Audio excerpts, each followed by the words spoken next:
2 de la tarde, 16 minutos, 24 grados a esta hora en el centro de Santiago. Luego de un amanecer bien gris, vuelve a brillar el sol en la capital.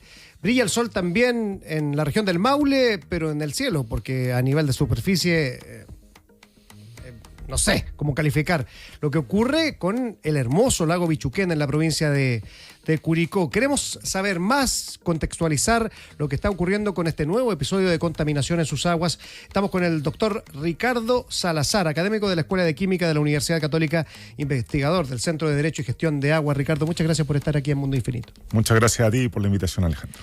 Queremos entender, ¿qué está pasando en las aguas del Bichuquén? Lo que está ocurriendo hoy día es un fenómeno conocido como una floración masiva. Es el crecimiento de cianobacterias en el agua, en toda el área que ocupa el lago Bichuquén, y eso lleva a la generación de toxinas que pueden ser peligrosas para la salud humana, para la salud animal, y que ha transformado el lago Bichuquén en una especie de sopa verde, sí, o como si hubiera caído pintura en el agua. Ya, y el tema es, lo está investigando Fiscalía, pero el tema es saber lo que está detrás de esta floración.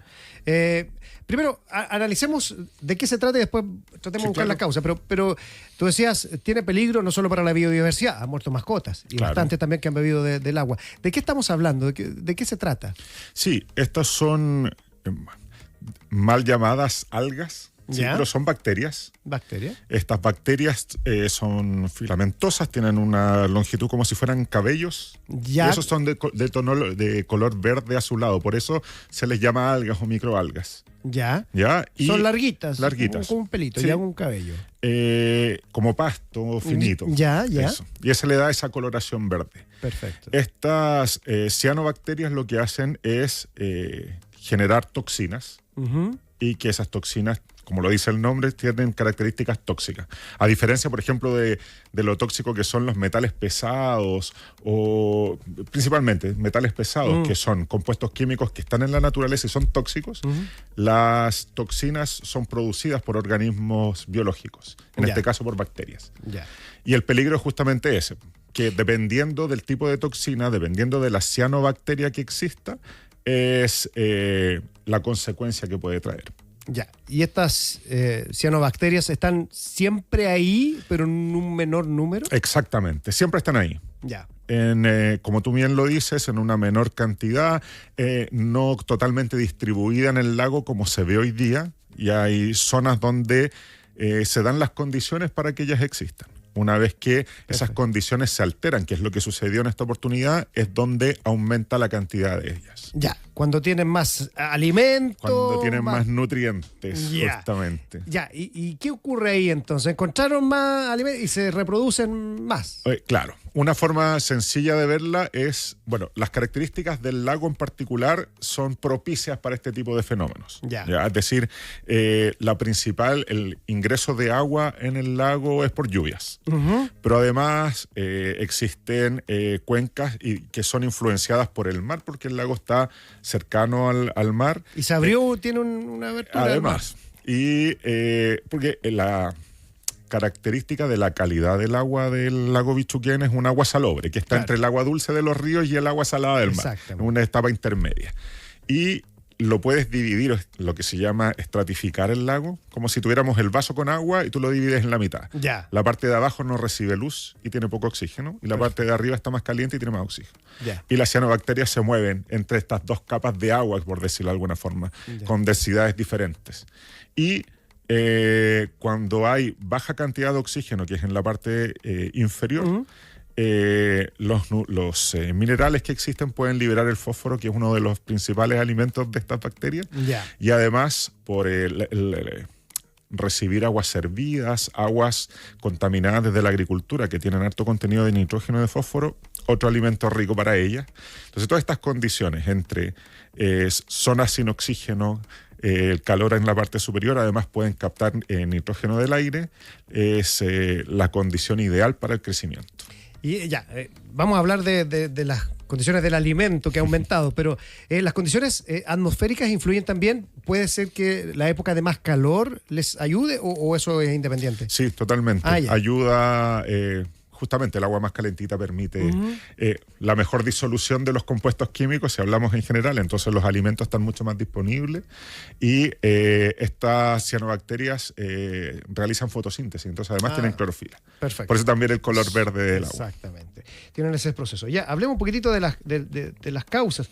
Se está investigando, pero dentro de las hipótesis que se manejan, estaría el vertimiento, por ejemplo, de las aguas grises, aguas negras, pongámosle, es más elegante, ¿no? Aguas servidas en general, sí, en su espectro. Almorzando. Yo decía aguas grises, aguas negras. Pero bueno, porque está todo poblado alrededor, hay una playa que es pública que son unos metros y el resto está todo privatizado.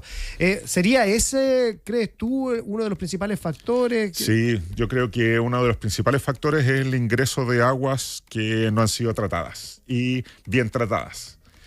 Porque tú puedes tener un agua gris con algún filtro, pero claro, una gran cantidad de detergentes que tiene fósforo justamente, residuos de alimentos que se mezclan con el agua, llevan nitrógeno y como te mencionaba, esos dos elementos en particular son la comida favorita de las bacterias. Ahora uno, no creo que hayan personas que intencionalmente que lo viertan directamente, pero sí se usa mucho en zonas donde no hay alcantarillado. Exacto.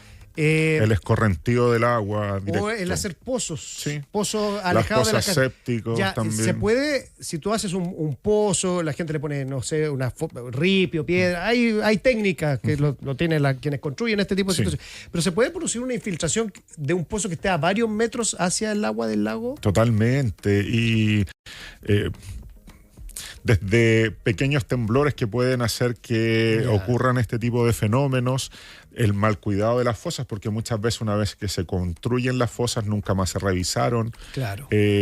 Si tienes camiones que te retiran también, los arrastres, las salpicaduras de esas aguas se mezclan con otras aguas y todo finalmente influye en que llega y una vez que cae una cierta cantidad de litros a esa agua se diluye en todo el lago. Ya, estamos hablando con el doctor Ricardo Salazar sobre esta crisis que está enfrentando el lago Bichuquén, no solamente con la pérdida de mascotas, que son parte de la familia, han muerto varias, también el impacto en la biodiversidad y también en el ámbito social, el ámbito económico, el turismo, han tenido que cerrar restaurantes, en fin, y se están investigando también las causas, está la Fiscalía en eso. Hablemos un poquitito de los peligros que esta contaminación conllevan a quienes viven ahí. Hay mucha segunda vivienda, pero también hay gente que vive en esa zona, o esas aguas también se van moviendo, producto de la zona donde salen o entran. Al lado están las Torcas, que es precioso, sí. Esa zona de pantanos, de humedales, en fin. Tallico al lado, que se come muy rico, muy bonito. ¿Qué peligros conlleva para el ser humano, además, el mantener esta contaminación ahí? Bueno, las bacterias que se encontraron en los análisis realizados son del género Nodularia. ¿Ya? Estas no están reguladas por la Organización Mundial de la Salud. La Organización Mundial de la Salud tiene reguladas otro tipo de cianobacterias, pero las normaliza para todas. ¿Ya? Y en este caso, la concentración es tan elevada que lo decretó como alerta ambiental. El índice en el que cayó la concentración, en este caso, que son más de 13 millones de bacterias por ml, es una concentración elevadísima. ¿Y cuánto es más o menos el promedio, como vas a ver? Así? El promedio está bajo los 500.000. Y estamos hablando de 13 millones sí. por ml. Sí. Entonces, hoy día no se ha demostrado la presencia de la toxina generada por la cianobacteria. Pero la elevada concentración que hay de cianobacterias es lo más seguro que se haga. Son ahora lo que se está haciendo con la Universidad de Concepción, la Dirección General de Agua es lo que están haciendo hoy en día, el monitoreo para ver si está la toxina presente, pero existen altas probabilidades de que lo haya. Y la muerte de estas mascotas o los animales ha demostrado que el peligro existe. Este tipo de toxinas son toxinas hepáticas y por lo tanto dañan el hígado. Y si hay pacientes que tienen algún problema hepático, por supuesto que no deben acercarse al agua ni tocarlo. Además de los problemas hepáticos, te puede generar problemas gastrointestinales y en algunos casos también problemas a la piel por contacto.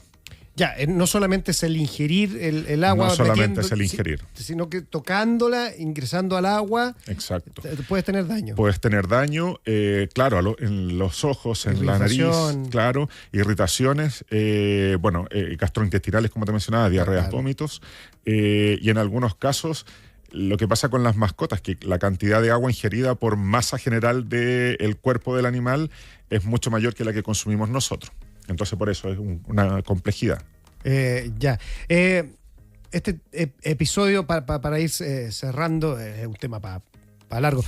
Se hace bien el cerrar hasta marzo. Esto se puede revertir. Vamos a tener que convivir con esto. Esto se va a revertir. El cambio de estación ayuda mucho. La idea es que ojalá se tomen cartas en el asunto de ver las fuentes, que esto no se siga incluyendo el aguas hervidas. Ojalá bloquearlos y monitorizar justamente la presencia de toxinas para estar informados al respecto de ello.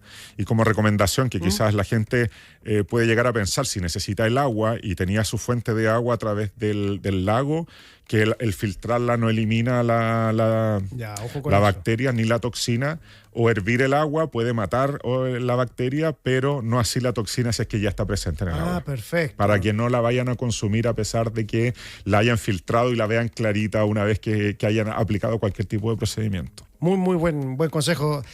Doctor Ricardo Salazar, académico de la Escuela de Química de la Universidad Católica, investigador del Centro de Derecho y Gestión de Aguas. Gracias por darnos un poquito de claridad dentro de la turbidez que tiene lamentablemente este hermoso lago Pichuquén. Muchas gracias por estar en Mundo. Gracias a ustedes por la invitación. Que esté muy bien.